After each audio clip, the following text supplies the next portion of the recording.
Yeah, so I'm Robert Killian, focusing on Spartan race, obstacle course racing the past few years. Got into it from my military background. We do best trainer competition, all Army sports, and living in Colorado Springs. And yeah, just trying to do that full time. Yeah, so one of the things I think over the years that's kind of evolved, whenever I won my first race, or the first major race, the Spartan Race World Championship, so my fourth event, there was a really huge mental push that I really wanted to achieve that goal. I felt it. I don't think I was the fastest or the strongest guy necessarily that day, but I just really had the grit and determination to push myself past the limits that even I thought I was capable of. I literally shocked myself that day.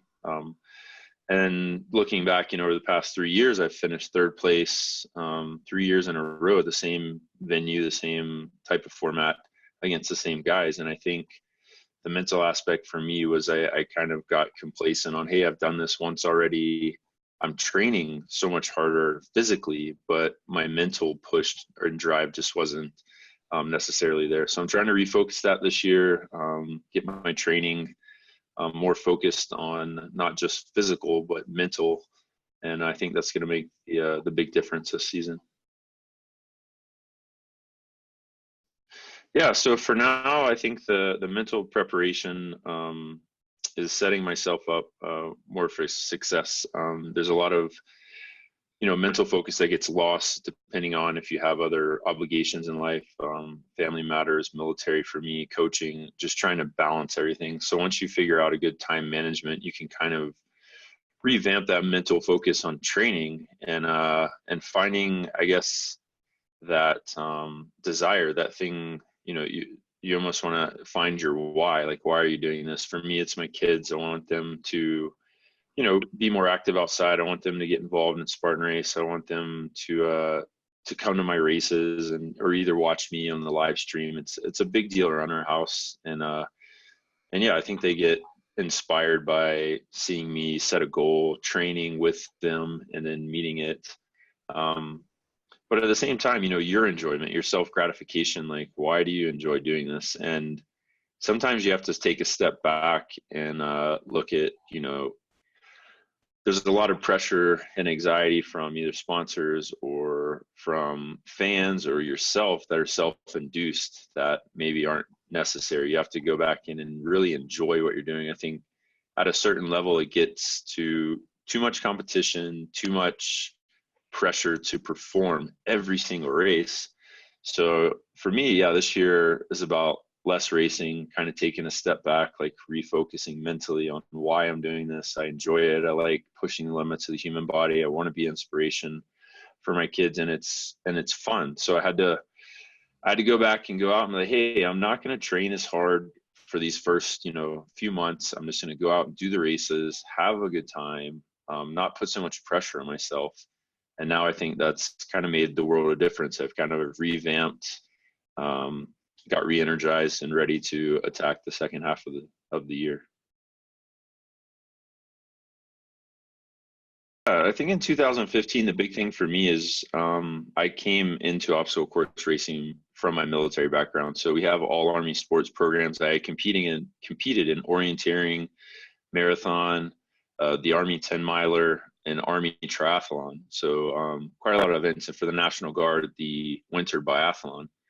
And they started a new team with some additional funding for obstacle course racing specifically. And my mentor, Colonel Collins, who won the best ranger competition back in 2007, is the only other Green Beret beside myself. I won it in 2016.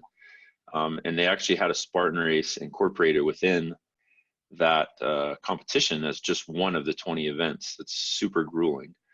And he called me. He's like, hey, we're starting this new program. So in 2015, I think the most important thing for me is I was actually a part of a team, not only competing individually. So they combined our times, 3 males and 1 female, to be the team world champions. And I think for me, like, I really wanted to do well as an individual, but I was out there trying to get the fastest time for my team so we would win. And that was the only year we did that. So I was never really part. After that, they broke it up to where it was a completely separate event. So you didn't get the same time. They actually made it to where you were competing with two or three other athletes running together through the course. So I think maybe looking back, like I think that helped push me mentally too, is like, hey, I'm not just doing this for myself, I'm doing it for my team. And yeah, I think coming back around this year, the biggest focus for me is just really wanting to, like, there's a lot of I don't know, I guess I would say doubt out there that, hey, like he did it his fourth race, and I have the most podium finishes at the World Championships, 4 in a row. I've never finished off the podium, but I think there's a lot of people who doubt that I can win it again. So I think for me, proving people wrong and reassuring myself, that I am capable of winning a world championship 4 years later. Yeah, it's extremely difficult, especially like I was saying before, balancing everything. There's some days, maybe physically, that I do feel like I want to train, but I really want to spend some time with my kids, or I want to do something different.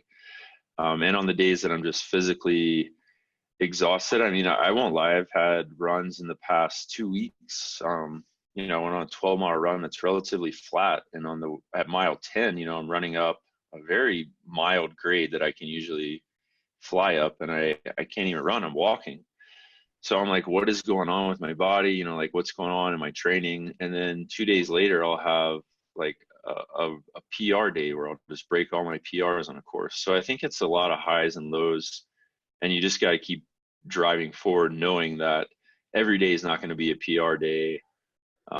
Even if you feel bad, you just kind of got to reevaluate, find out what you're doing. And I'm a statistics guy, so I'll look at, what did I do the week before? What did I do a month before? When I was in my peak prime, 2 years ago, go back and look at my training, look at what I was eating. So I think a lot of that does make sense, but honestly, like, I've tried to recreate those conditions and it doesn't always work. So I think it's a lot of